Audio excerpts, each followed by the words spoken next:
Today, a lot of people are interested in consuming locally grown organic produce. But when you live in a big city, those choices can be really limited. And when you do find that produce, chances are it's traveled a long way to get here, making its freshness questionable at best. Well, the good news is there's a small group of forward-thinking farmers that are out to change all that. And they're growing food on some of the last unused spaces of big city real estate. The rooftops. Today we'll visit the two largest commercial rooftop farms in America, situated 6 and 11 floors above rush hour traffic. And we'll see how they can get so much productivity out of a small space. In fact, 20,000 pounds of produce per year per farm, growing in just 8 to 12 inches of soil and covering just over an acre of space per farm. We'll also show you how you can get a lot of productivity out of your own space back on solid ground. And later, Chef Nathan prepares a delicious summer salad using watercress and pears. All that and more today on Growing a Greener World.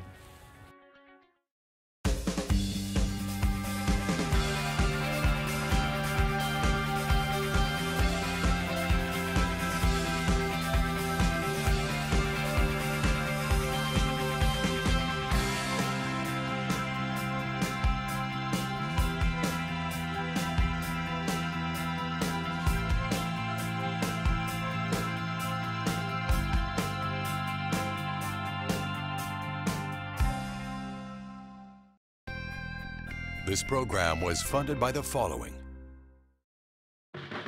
Fiskars designs ergonomic products that empower gardeners to accomplish their goals. At Fiskars, we believe that all things, even the simplest, can be made better and smarter. This program is sponsored in part by Burpee Home Gardens, providing garden-ready vegetable and herb plants, backed by the 125-year heritage of Burpee. Available at your local garden center. Subaru was the first U.S. automotive assembly plant to be designated a wildlife habitat, a fact that coyote, beaver, blue heron, and all of our other neighbors appreciate too. Subaru, a proud sponsor of Growing a Greener World.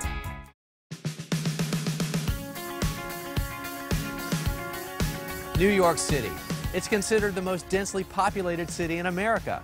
And with over 8 million mouths to feed, it's no surprise that some people are looking for new ways to provide high-quality, locally grown produce. But what is a surprise, some people are looking to grow that food up on rooftops rather than open fields. But by utilizing this untapped resource, now the distance that food travels from farm to fork can be measured in city blocks rather than miles. Plus, the community gets to experience a working farm right in their own neighborhood. Large rooftop farms are considered a new concept for New York, but a unique twist on the urban agriculture model. At the forefront of this new model are 4 entrepreneurs who founded Broklyn Grange Rooftop Farm, which is currently the largest commercial rooftop farm in America. Although they have Broklyn in their name, their flagship farm sits atop an old auto parts factory in Queens and is 40,000 square feet in size, which is roughly an acre. They recently added a second, larger location on top of an old naval shipyard building. Their goal is to provide an urban rooftop farming model that can be replicated anywhere in the world and to educate urban dwellers about where their food comes from. Ben Flanner heads up the team that developed Broklyn Grange. We have 2 rooftop farms. One is in Long Island City, where we have 1 acre. It's on top of a 6-story building. We started it in 2010 and we are halfway through our 3rd growing season. The other farm is right here. It's a 65,000 square foot roof, which is 1.5 acres in the Broklyn Navy Yard here in Fort Greene, Brooklyn. On the farm we grow a great variety. We have tomatoes, salad greens, kale, chard, peppers, eggplants, cucumbers, squash, different herbs, pretty much everything that you expect to see at a typical farm. It makes sense because salad mix is something that maybe doesn't transport very well. So especially being right here in the city, close to so many different people, it's very practical that we can come up with really fresh greens mixes that last, well over a week in people's fridge, super fresh picked, super healthy, and taste good. I became interested in farming and decided I wanted to make a career change. I come from an engineering background. And I wasn't immediately drawn or seeing like some vision of rooftop farming. Started talking about with friends, realizing I was a little bit nervous about leaving the city. And also just kind of looking at all these open spaces, all this flat roof space, and learning about some of the environmental benefits of green roofs, that led us to start pursuing the idea of rooftop farming. We need the farms to be big, but not too big, and we definitely need a certain amount of scale, which is why we don't have any farms that are specific locations that are less than an acre. My engineering and numbers background helped out a lot with us putting together the business plan, as we realized that a certain amount of area could produce a certain amount of vegetables and transfer those into sales. So we needed to get a certain amount of area that could produce enough to support a farm.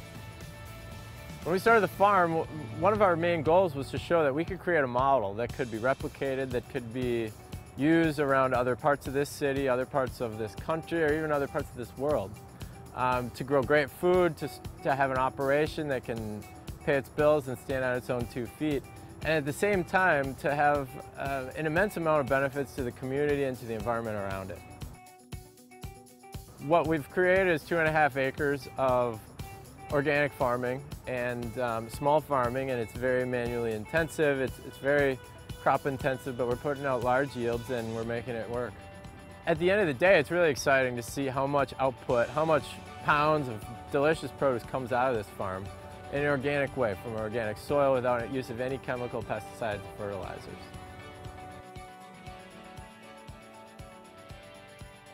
There's a lot involved in starting a rooftop farm. I guess the fundamental first thing that you're going to look at is the strength of the roof. And we've gotten a pretty strong model, and we know the weight of the soil, we know it in pounds per square foot, and then we can also quickly assess the strength of a roof. We can get a pretty good impression with our eye, and then we call in a structural engineer that can assess it and confirm that it can hold the weight of the soil that we want. The second component is the green roof system, which goes down right above the basic membrane of the roof. And then above that is the compost.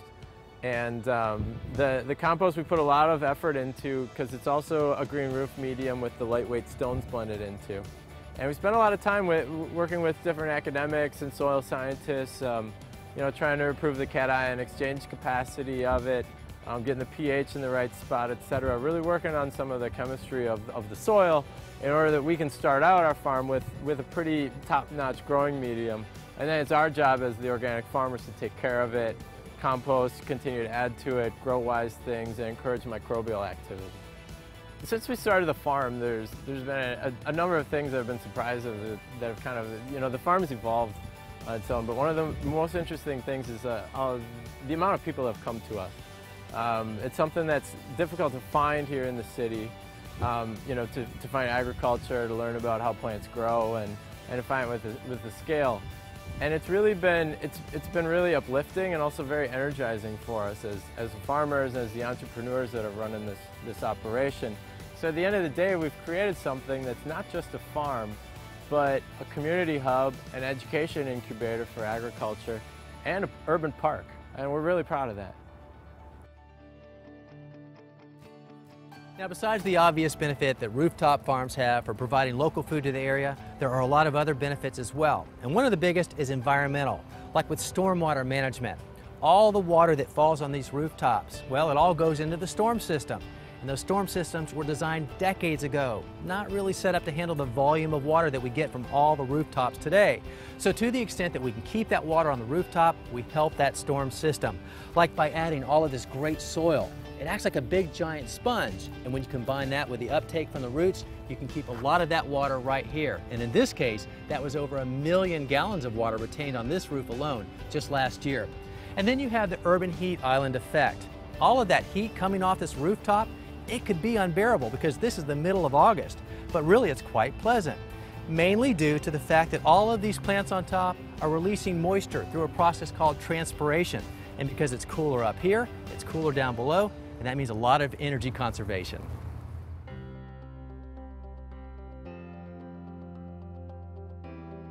One of the most rewarding parts of rooftop farming right here in the city where I was born and raised is having the youth in the community come up and experience this green space and connect with nature in a way that's increasingly hard for urban dwellers to do.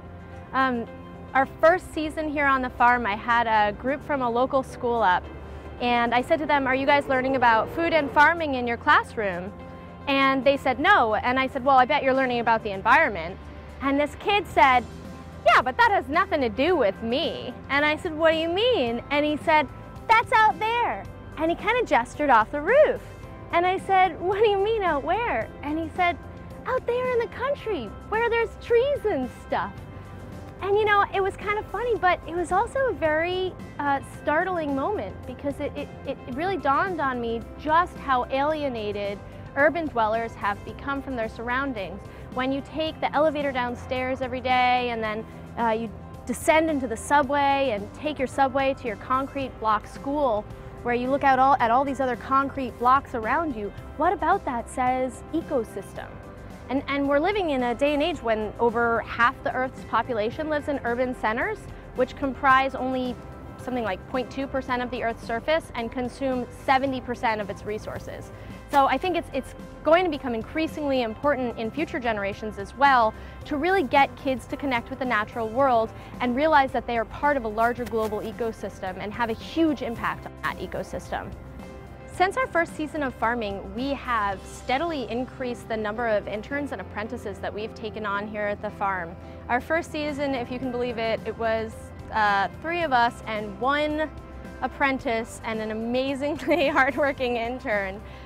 We now have something like 15 interns who work with us 6 to 10 hours a week, and a couple of really, really committed apprentices who are determined to learn everything there is about running a green small business in New York City. That is what we call our Urban Farmer Development Program. And it's an incredibly important part of what we do. I always say that any good farmer is also a good teacher. But as the number of farmers dwindle in the United States and we lose some of this cultural knowledge, I think it's very important to build it back up again. And of course, build up a new bank of knowledge about how to raise crops and sell crops and distribute food right here in the heart of a bustling city. We really like to be an active part of the community and open up to our neighbors so that they can enjoy the green space that we've built up here. Every week we have an open community day at each of our farms where we host a farm stand where people are welcome to come up, take a look around, ask us questions about how we're farming. We even host brunches, lunches, and dinner events on the farm for people who might want to get involved but might not want to get their hands dirty. One really challenging element of farming on a rooftop is wind.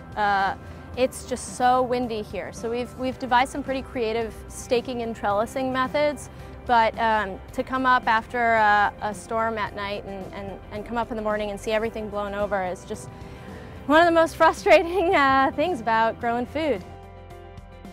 It's funny, one of the first things most people say when they come up to the farm is, wow, look at that view. And it's just something we rarely ever even notice because we spend all of our time looking down at our plants and at our crops. So once in a while we do have to remind ourselves to look up and take it all in and appreciate that we are in one of the most exciting cities in the world.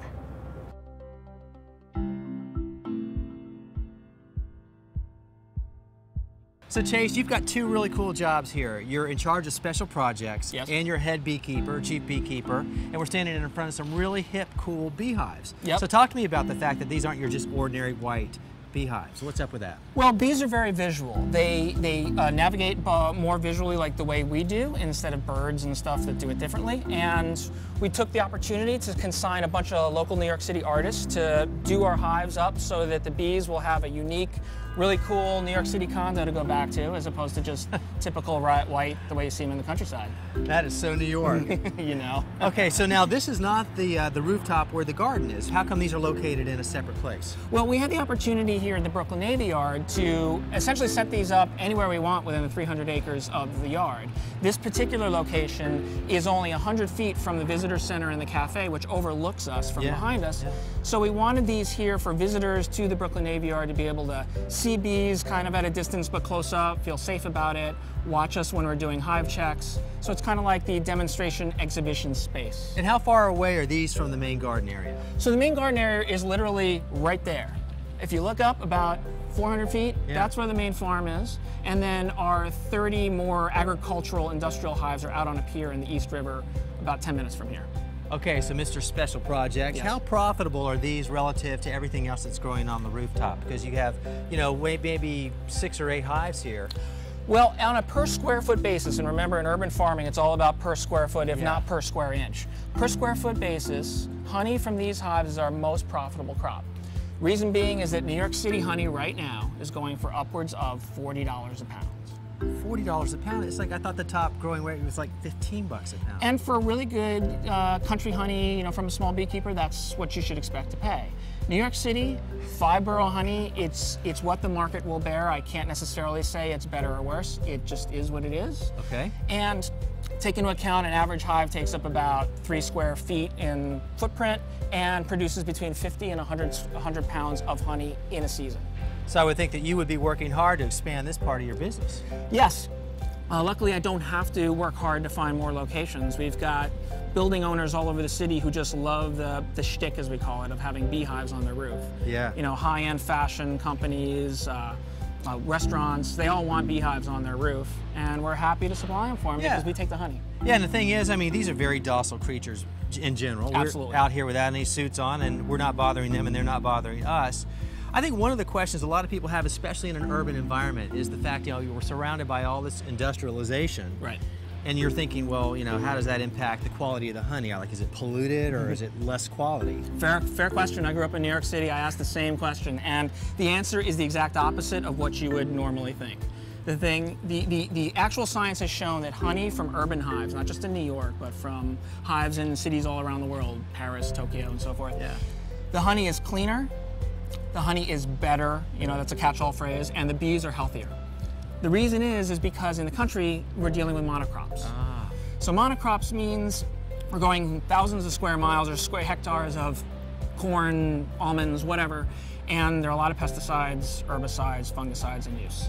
That's what makes it into the honey. Yep. That's what you don't want in your honey. Yeah. In a location like New York, everything's ornamental, which is great for bees. Bees love flowering plants. Humans love flowering plants. None of those pesticides, herbicides are used. Yep. Everything's watered even if it's a drought, and everything's set up so that it flowers from literally spring to fall.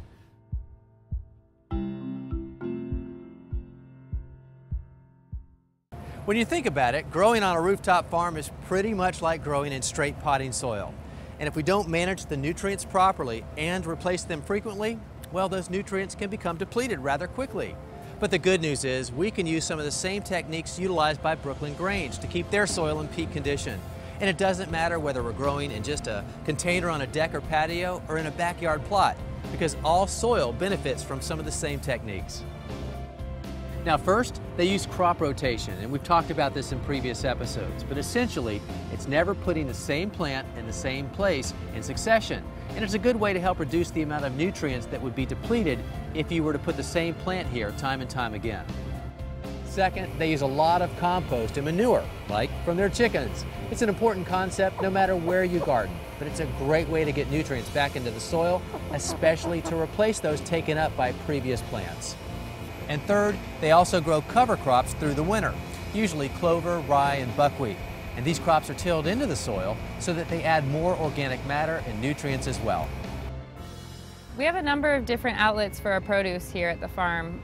We sell at the farmers market on the weekends. We have a CSA program with 40 members. We sell to restaurants locally. And we also have a couple of weekly farm stands on our farm. One in Broklyn on the farm itself and one here in the building on Wednesdays. Just like any farm outside of the city, this is a business. We grow vegetables, we sell them. And also, just like most small farms, it's hard to make ends meet. We did turn a profit in our first year, but we don't pay ourselves nearly as much as we'd like to.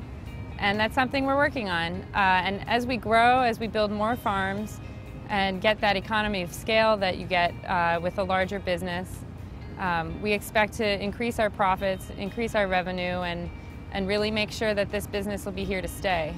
Our biggest expense here is definitely labor. We don't pay too much for seed and equipment. We do most things manually. We don't use much gas. But it takes a lot of work to run an organic farm like this. We're running deliveries, we're keeping the books, we're hosting events and making sales to our restaurant partners. We're weeding by hand. So all of these things take a lot of work and a lot of time.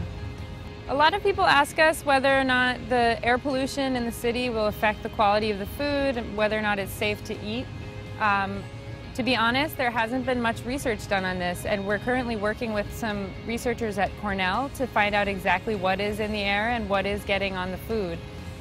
What we've learned so far is that the air up on the roof is actually much cleaner than the air down at the ground level.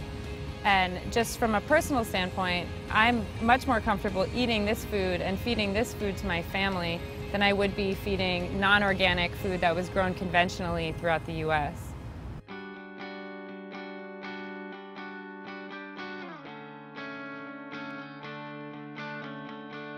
All right, so one of the fastest salads I like to make is a watercress salad with fresh pear, toasted walnuts, and blue cheese.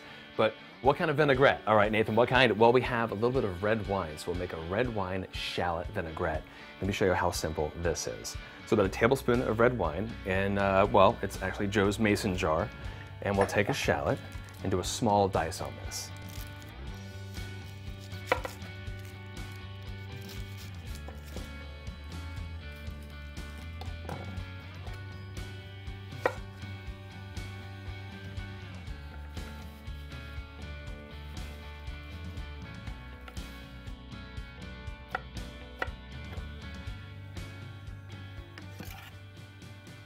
All right, now the diced shallot goes in with the red wine vinegar. And there's two reasons for this. What happens is if you eat raw shallot, it's a little bit too pungent, but the red wine vinegar with the shallot, sitting after a while, it makes it nice and mellow.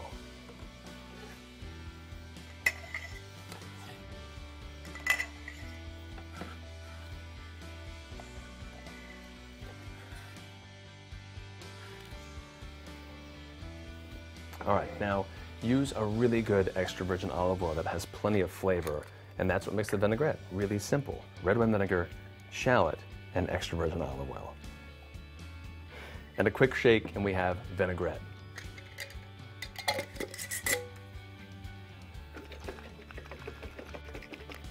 And the great thing about using a reusable, say, mason jar is if I don't use all of the vinaigrette, I can just screw the top on, and in the fridge it goes for the next salad. We'll put this off to the side. Now we're talking about these delicious ripe pears. Now the way to pick out a ripe pear for today, you want to make sure there's no bruising, of course, but the answer is in the neck. The neck should give to just a little bit of gentle pressure with your thumb, and that's when you know when pears are ripe. And we'll just slice this up, and we're halfway to a salad, guys.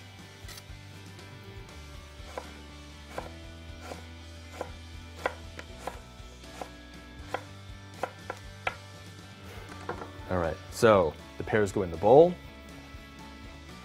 and everything else does too. Let's do toasted salted walnuts.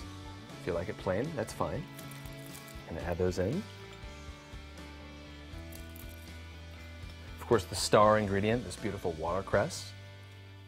That goes in there too.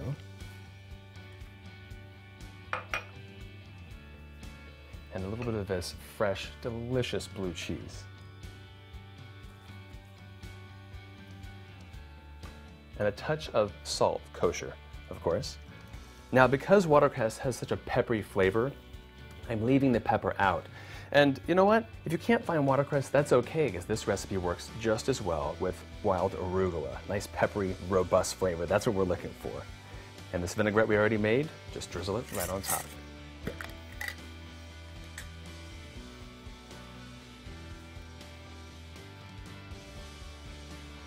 And there we go. And I like to use my hands to toss this, guys, because watercress is very delicate. You don't want to bruise it.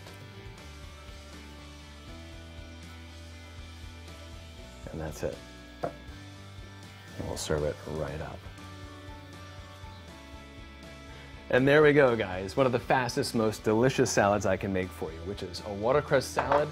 We have some pears, toasted walnuts, and that delicious blue cheese. And for this recipe and all of my other recipes, go to our website, which is growingagreenerworld.com. Grab a fork, guys. Enjoy. With both farms combined, Broklyn Grange expects to produce and harvest over 40,000 pounds of fresh organic produce just this year. And along the way, they're proving that not only can a model for urban agriculture like this be profitable, but they're improving the community and the environment at the same time. If you'd like more information on urban farming or Broklyn Grange, we have that on our website and so much more, including all the past episodes that you can watch online. The website address is the same as our name. It's growingagreenerworld.com. I'm Joe Lample. Thanks for joining us, and we'll see you back here next time for more Growing a Greener World.